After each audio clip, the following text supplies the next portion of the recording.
Let me start this video off by saying that this is not like me doom posting or anything. This is more me wanting to bring this new guideline that FGO has kind of brought out for content creators to the light, so that people that enjoy watching content creation, you like watching specific runs or just whatever videos on FGO, right, that you're on YouTube to watch, while you're probably not going to be seeing as much of those moving forward, at least we'll get into where you're going to be seeing them and when those are going to be coming out. And then also for people that want to get into content creation, this is something that you need to be made aware of. And I do want to go ahead and shout out that I only found this because the boy Plushie made a post over here, so shout out to him for giving me this. Although unfortunately I couldn't copy and paste all this, so I had to individually translate everything over here, but it does help break this down into little sections so we can go over this. And again, this may be something that you look at and you're like, well, this doesn't affect me. I don't make FGO content. I just watch it on YouTube. Well, this may affect you in the way that you won't see specific videos, or things will be very much delayed for when you're going to see them,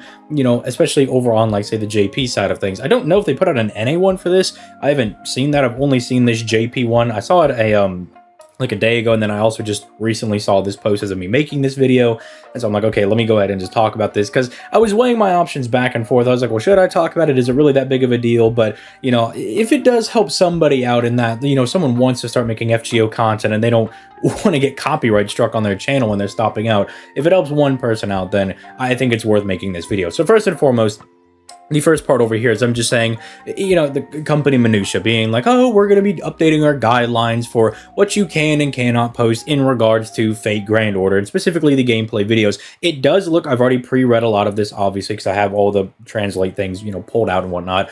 It does look like live streaming is going to be fine. They did say that, like, as long as the live streaming service has paid their music license or whatever to use the audio that they're using in the background, which should be fine with Twitch and YouTube. If you're going to go to, I don't know, like Facebook to stream, if you're doing it on TikTok or your Kick or all that stuff, I don't know about them. I would assume they have all their, I's dotted, their T's crossed, and they've got all their music licenses paid for. But for something like Twitch and YouTube, the major players, I assume it's still going to be fine. You'll see, from me, you'll probably see a post or something. If I stream FGO on YouTube and I got a copyright strike, then that'll answer the question if YouTube is, not okay.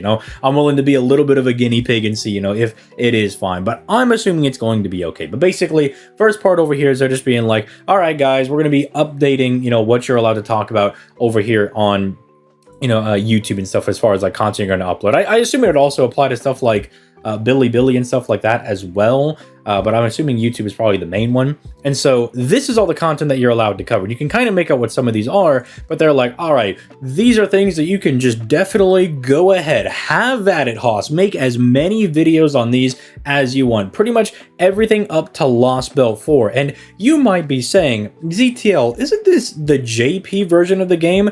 Didn't Lost Belt 4 come out like 3 or 4 years ago on the JP side of things? Why is that the latest story chapter that we're able to cover?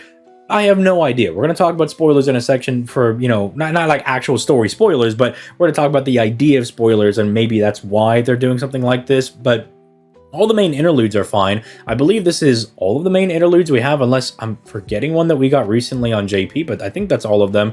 And then I love this over here where they're like, oh, well, you can cover, rerun events. If we ever rerun events ever again, you can go ahead and talk about those to your heart's content. But, we only recently got, the 2 back-to-back reruns that we had to vote on. And even still, when we voted on them, it took like 6 months for us to finally get them over on JP. So I find that to be very cute, where they're just like, oh, well, don't worry, man. You can talk about the reruns that basically never come out. But I'm like, sure. Thank you, Lasengle. That is very much appreciated.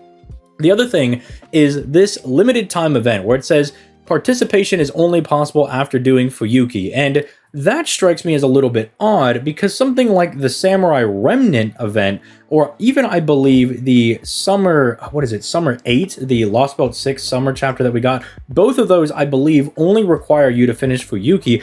I know that the Samurai Remnant one only requires Fuyuki, because I distinctly remember seeing, I think it was like an all muscle thumbnail where it was like the Lost Belt tree and it says only requires Fuyuki on it. So I distinctly remember that one, which has like major spoilers, right? That it gets into the Lost Belt stuff, which is part 2 content that you get in FGO. So it doesn't just, you know, get into Samurai Remnant stuff. It spoils stuff for part 2 if you're not there with the fantasy trees and whatnot. And then, you know, Summer 8, I mean, obviously is going to get into Lost Belt 6. I mean, no duh, all of the Lost Belt 6 characters are in that summer event. Sir Nunos is running around with the Pretender Bawabon Sith over there. Like, I would think, you know, maybe if you're going to try to do it for spoilers, does that not make sense for some of these events? Some of these events are packing major spoilers that only require Fuyuki. Correct me if I'm wrong in the comments, but I believe Lilim Harlot also only requires you to do Fuyuki. I get it, it's a collaboration event, but that is major spoilers, right? That gets into a lot. They talk about a lot of things that go down in part 1 and even in part 2. So the spoiler thing we'll get into in a second, but with this in particular, with it just being like, oh, well, any event that only requires you to do Fuyuki is probably fine. It's like, no, a lot of those events are packing heavy story spoilers. Like, I don't know if you can really make the argument that it's only for spoilers if you allow all those in there, unless it was just some guy writing it off and be like, oh, that's probably fine, just hand wave that. And then, obviously all the stuff down here, it's like, you know, you could do your daily quest. You know, you guys ready for daily content? Here's how to clear, you know, doors every single day. Check that out. Strengthening quests, I guess that's kind of fine. Although they don't have, what are they called? The interludes, which I think is also kind of interesting. They're like, don't do the interludes. We don't want to spoil people on the story. That's where we come down to here. This is all the stuff that they don't want you to be talking about right now. Anything Lost Belt 5 and on, right? Like, that's ridiculous. And 5.1. 5.1. Do you know how long ago 5.1 is?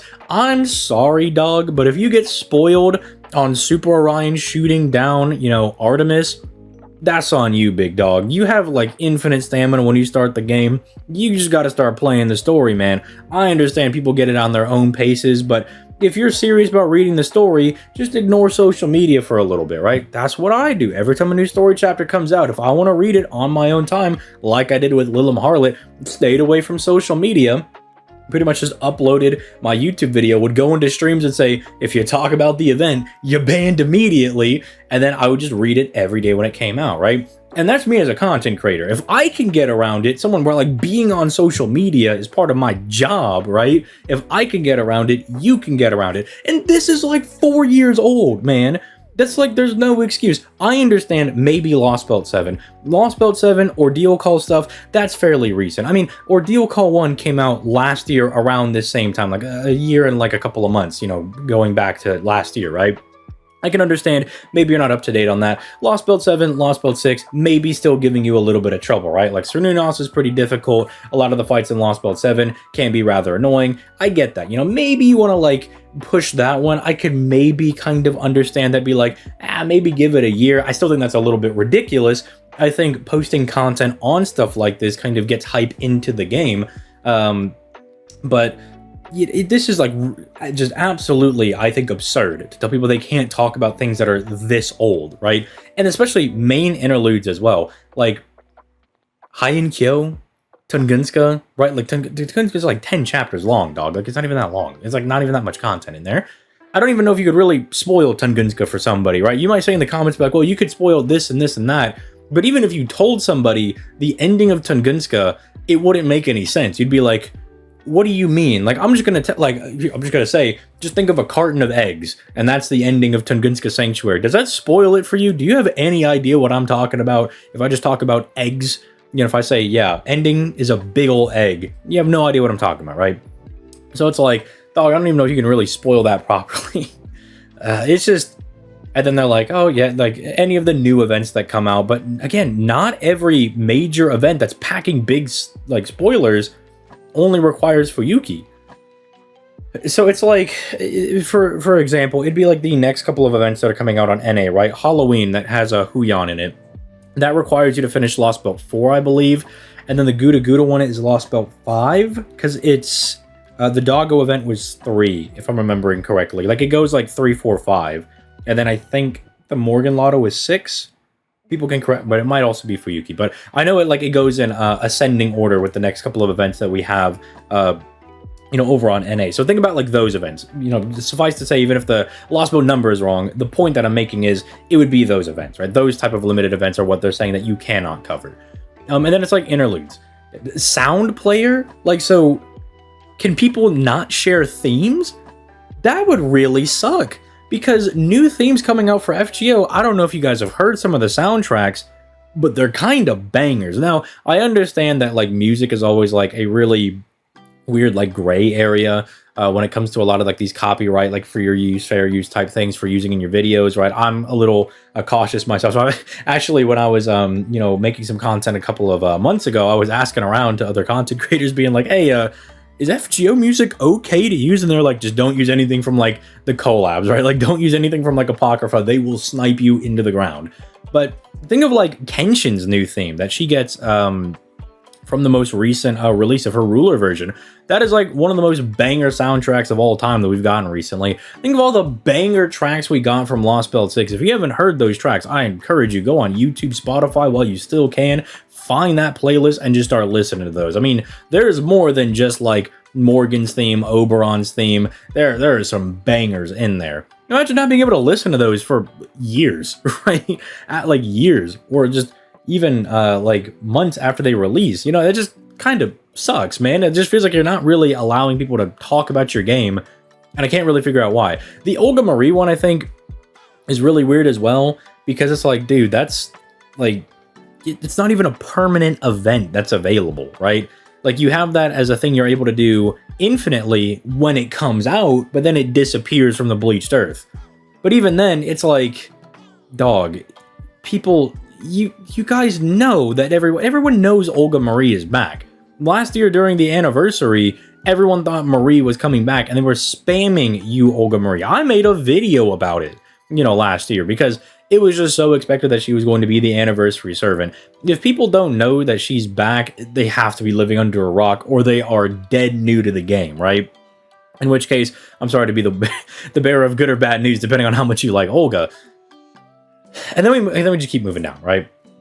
Now we move down here, and then this one was just like, yeah, this is just them saying like, if you have the music license, blah blah blah blah, you can do whatever with that, right? And then the final part is when you're going to be able to actually release like these things, when they're going to release these out to the public. Now, again, this is why I say it's a little weird for NA, because over here on JP, they're like, okay, you can talk about things up to Lost Belt, like everything on Lost Belt 7 will be available by the end of the year. December 1st. You'll be able to talk about everything up to Lost Belt 7, which, correct me if I'm wrong, that's what, a year after its release? Because Lost Belt 7 came out, Lost Belt 7 came out 2 years ago, because we're about to get it on NA, right? So no, wait, that's a 2-year gap. So does that mean over here on NA, when we get Lost Belt 7, are they going to introduce this as well and say, I'm sorry, guys, you can't put out anything on Lost Belt 7 for the next 2 years. Just sit on that. That's ridiculous, no? I understand people that want to avoid spoilers, but there are also people, like, say, me, that play the JP side of things, that I like to watch some of these different runs to kind of figure out what the characters are doing, because stuff like the wiki doesn't update like the microsecond these characters come out, but often content creators are on the ball. A new boss comes out, Big Kiara we're fighting, and whatever, I almost spoiled a story chapter thing, but we're fighting some big new boss, right? And I don't know how to beat them because I can't tell what their effects are, and I'm like, let me just go look at a video, right, and see what they got going, and then I'm able to kind of like reverse engineer it from there. So it makes that like more difficult, but then again, that might also be pushing them. They're like, well, we don't really care if any people are playing on the JP side of things, which, fair enough. We're technically, I guess, not supposed to be playing over there, but even for the NA side of things, right? Like, I know people that just don't really check things like Game Press, or they don't check the wiki. They look up guides on YouTube, because some people don't want to read some of these guides. Like, think about like when Sir Nunos comes out, like, you go look at his wiki thing. I mean, they try their best to make it look clean and concise, but when characters just have that many effects, it is hard to keep track of what's going on, and sometimes you just want a video of some guy breaking it down. I mean, that's why I still do stuff like the advanced quest breakdowns. I'm still planning on putting out like the recollection quest and just being like, okay, here's like a video where I'm like detailing what I'm doing the entire time. We're telling you how to beat it, showing you in the background how you can beat this, because some people just want to listen to some guy talk about it, right? Instead of having to read something and then like double confirm it every, 2 seconds to make sure they're doing the stage right. It just seems really backwards, right? And I know that's kind of a thing with like Japan's like copyright law and stuff. Like I know that's a huge thing with Nintendo. I remember dealing with that back in the day on other channels or whatnot. But it's really weird to see an FGO, because for a mobile game, you would think you would want as much hype and interaction going on as possible to make you the most money, because that's the whole point of a gacha game, right? It's to make money, right? I mean, I'm sure that us enjoying the game is a positive for them, but the main thing is they want our money, right? They want us to spend money on the servants, spend money on GSSRs and all this good stuff, so they can just make bank. And so if you're not like promoting this out there, it just seems really backwards. It just does not make sense to me. So I kind of wanted to just throw this out there, translate it. I feel like it's something that I should do to just kind of like toss out my thoughts and opinion on it. I'm not a fan. It just doesn't seem smart at all. But again, I know that they're really kind of like backwards on their copyright laws. Again, Nintendo's a prime example of that. Anybody that's been on YouTube for like the last like 5-8 years probably remembers some of the stuff back in the day with people being like, I'm gonna put this Mario song in my thing, and then they're like, we're gonna take down your entire channel and we're stealing all the money. But y'all can let me know in the comments down below. Again, I'm not like doom posting on this. It's very frustrating, right? Because it doesn't necessarily affect me. I talk about like servants when they come out, right? And like I think that does that fall under this one? I think that's like the only thing that it might fall under. No, it's just like story. Yeah, so like it doesn't affect me then, because of like new servants coming out. That's what I talk about. Like new servants come out on NAJP. We get like new events and stuff coming out. I'll be like, oh, here's a guide for that. But I don't do guides for JP because we don't have all the information when the event drops. So a lot of that doesn't really particularly concern me, but it does kind of frustrate me that it affects a lot of other people, because not everybody makes the content I do. A lot of people like to focus more on gameplay, and I think it really sucks that they're just kind of told, no, you can't do that. Sorry, you want to do like a min-turn run, you want to show this off to people? Hold it off for 2 years. You want to show this like really cool, like tough run that you did. You used like Spartacus and these other low star legends to beat this insane boss. You were able to take down Cernunos with a 3-star and under team. Sorry, can't do that. Sorry, just not allowed. You got to hold off for a couple more months, at least if it's on the JP side of things. It's just frustrating, right? Because every now and then I get good runs, and I don't usually record too many of my runs. We just do them on stream. But thinking about it, it's just like, dude, if I was not able, like if that's the main thing I did and I couldn't upload on it, it would tick me off. It would make me really, really upset. So my heart goes out to everybody that really enjoys watching a lot of those runs, getting those details, getting ideas for different quests, and then also people that make them, because I just can't imagine that it wouldn't be anything less than extremely frustrating. But with that being said, I will catch you guys in the next video. We'll go back to normal stuff.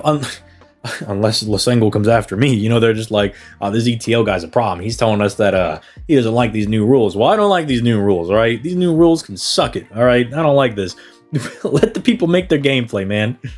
Because if it really is for spoilers, you could just tell them, like, okay, here's the new rule. Like, if a new story chapter is coming out, just mark it as spoilers. Like, don't put the third or fourth ascension in, like, the thumbnail or anything. Or mark the title of your video with like hashtag spoiler or something like along those lines. Like, sure, maybe the video won't do as well, but you can still get that stuff out there. And especially if you're not doing it for like, content creation, you're just doing it to be like, I just want to put this cool run out there, then it doesn't really affect, that person. Just throw the spoiler up there. But even again, I think even for content creation, if it's something you're doing full time, I would much rather still be able to make the video and slap a spoiler tag on it than not be able to make the video at all, because I love talking about the game. I love talking about new stuff that comes out. And I was planning, like I was actually working on an Ordeal Call 3 like story explain video, and now I have to scrap the entire thing. Like, that's what it kind of affects me on. Like, maybe I could throw it on Patreon, but like I want to make those lore videos because I want everybody to see them, right? Like, okay, I would still love my patrons to see it, but it's frustrating, right? It's frustrating because you make something like that because you want to bring it out to the broader community and have everybody talk about it. So I don't know. It's super early in the morning. I'll go collect my thoughts. I'm sure later on today when I decide to go stream, I will rant and rave about it. And so if you're interested in that, I stream every, well, at least every week. I'm supposed to stream every weekday, but sometimes I take Tuesday, Thursdays off. But Monday, Wednesday, Friday, YouTube and Twitch, about 5, 6 p.m. Central Time, I stream FGO. So, you guys can come out to that probably later today, and we could just all rant and rave and be upset about it together. So with that being said, I'm going to go ahead and get out of here. You guys have yourself a nice one, and I'll catch you guys in the next video.